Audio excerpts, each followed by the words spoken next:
Good morning, good afternoon. My name is Desmond Clark, and I am the host of Principles of Winning. I am also a speaker, a keynote speaker, and also a team and leadership development specialist. But today we're here to talk about Principles of Winning, the podcast. We have another outstanding episode that will be premiering at 12 o'clock noon Eastern. So in about 30 minutes, you got to check it out. I'll be interviewing Cathy Hill. She is the CEO of HOBI International. Now, if you're spiritually motivated, if you're somebody that really believes in a higher power, this is the interview that you got to watch.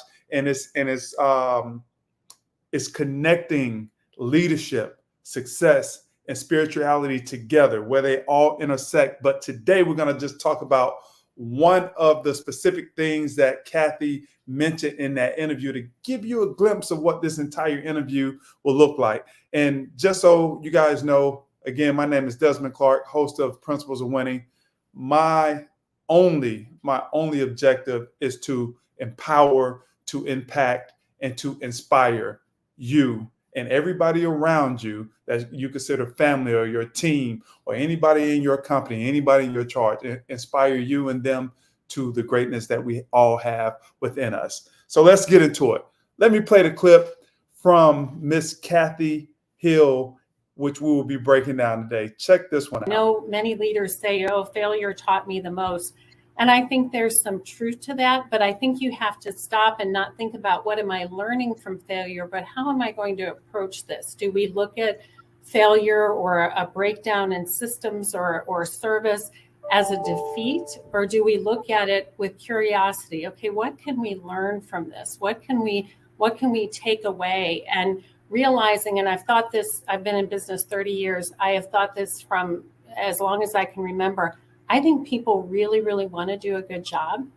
And I want them to feel that as we are facing situations that are maybe more difficult, that we want to make sure that we are approaching it with optimism, that together we can solve this problem. And you see people rise to the occasion as long as you're curious about it and optimistic about it. Oh man, there's three things here that I want to cover today. The approach to failure. We all know that, hey, in our pursuit of success, we're going to have temporary failures as we keep climbing that ladder to success. We know that. So one of the things I want to speak about today is the approach to failure. And Cathy, hey, in this interview, she talks about that eloquently. So go check this entire video out. The second thing that I want to talk about is she said people want to do a good job. Do we trust that? Do we have a culture within our organizations, within our teams, within ourselves that we trust that we want to, and the people around us want to do a good job? And the third thing is the difficulty of success. So I believe the great success, the success that is sustained and is worth its weight in gold, that success will have its difficulties because it's going to test you. It's going to test you and challenge you to see if this is really what you want to do. So that's three things we're going to talk about today. The approach to failure, the people want to do a good job. Do we have that culture of trust and collaboration? And the difficulty of success, the resilience of it. So the first thing is that approach to failure. If we already know that we're going to face failures, we're not already going to hit the mark. I never understood this as I developed this type of approach to failures. Why we get so down? Why do we get down in the dumps when things don't necessarily go our way, when we try something and it doesn't work? Because we know that success is not linear. We're going to have to learn new things. We're going to have to build new skills. And that comes with any individual, any team, any company that we go out and try to obtain success, whatever that measure is. We're going to hit some bumps in the road. And I think that Cathy, she said it correctly. The approach to failure needs to be a mindset of curiosity and optimism.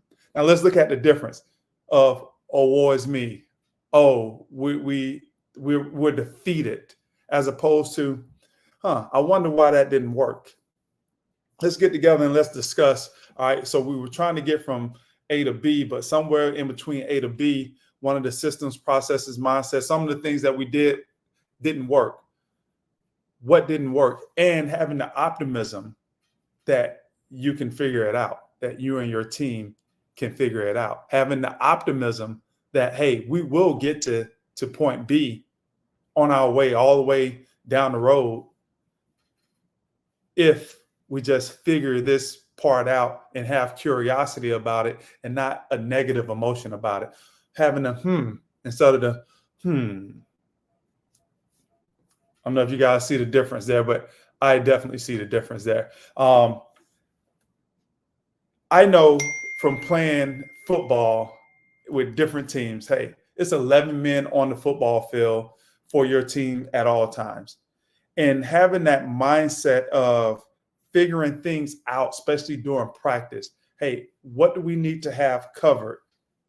What do we need to make sure that we have? Hey, we have a game plan for certain different things, just in case something don't go right. This guy blitzes. We don't have anybody to pick him up. What do we do then? Curiosity of what can we do to get that first down so we can keep moving the ball down the field. I believe that's one of the reasons I think in that way. The second thing is this: fostering a culture of trust and collaboration. I know that Miss Cathy Hill, she said that she believes that people want to do good. Do you have that type of trust first within yourself, that you know that you want to do a good job? And have you built the relationships around you with you and your team that you know that these people want to do good? They want to do well. They want to be excellent. Have we built that? And so trust and belief. Trust is this: the resilience on the veracity, the integrity, or other virtues of someone else. It's the reliance on, it's the belief in them that we will have the integrity and the veracity and other virtues that will bring us to what we need to be. Have we developed that? And the only way that you can develop that type of trust and belief within yourself and with each other is through communication and collaboration. I know I've been approached a lot with DE&I conversations. And the one thing that I talk about with DE&I is not just ethnicity, color. It's more so of from which that person came, the path that that person traveled. Because I can be a black man, there could be another black man in there. And just because we're black, we came from two different places. So really having that communication of understanding from which someone traveled and understanding their experiences, now you can understand better to which they are going. We're all trying to go towards success, but because of our experiences, we choose different ways to get to success. And one of the most important questions as we try to build that culture of trust and collaboration is the question of why. I love the question of why. Hey, why and how did you come to that conclusion based off of this, your experiences? I think if we ask that question more often than not, we'll start to uncover the true meaning of diversity. And then we'll also start to uncover real relational gains, real relational cohesion, because now we have an understanding for each other to build that culture of trust and collaboration. The third thing is this: the difficulty of success. Success is something that's, hey, if it's worthwhile, it's going to challenge you. It's going to say, do you really want this? Do you really want this? And here's the thing: it's going to create adversity for you. And I have this saying that success demands persevering through adversity. I'm gonna say that again. Success demands persevering through adversity. And what is adversity? Adversity can be a number of things. Adversity can also be like frustration, challenges. But I believe that adversity, frustration, all of those challenges, they come at the intersection of expectation and reality. So we have an expectation of, hey, here's what we want to accomplish. But the reality is this: we're not there yet, or we don't have the necessary skills, or we don't have the necessary resources at our disposal right at this moment. So that leads to the adversity, that leads to the challenges, that leads to the frustrations that we must all overcome as an individual, as a team, and as a company, if we're going to build this thing the way that we see it and get to success. Success demands persevering through adversity. And so as we face these adversities, here's where I believe the successful and the unsuccessful start to separate each other. The successful, they do this. They have the resilience. They have the endurance to keep going through the tough times, relying on that culture of trust and collaboration and staying curious and optimistic. The successful, they lean on those things, and they know, they have a belief, and they know that they will get to the next level. The unsuccessful, they may not do those same things, but the successful definitely do that. So when I hear this message from many leaders say, oh, failure taught me the most. And I think there's some truth to that, but I think you have to stop and not think about what am I learning from failure, but how am I going to approach this? Do we look at failure or a breakdown in systems or service as a defeat, or do we look at it with curiosity? Okay, what can we learn from this? What can we take away? And realizing, and I've thought this, I've been in business 30 years, I have thought this from as long as I can remember. I think people really, really want to do a good job. And I want them to feel that as we are facing situations that are maybe more difficult, that we want to make sure that we are approaching it with optimism, that together we can solve this problem. And you see people rise to the occasion as long as you're curious about it and optimistic about it.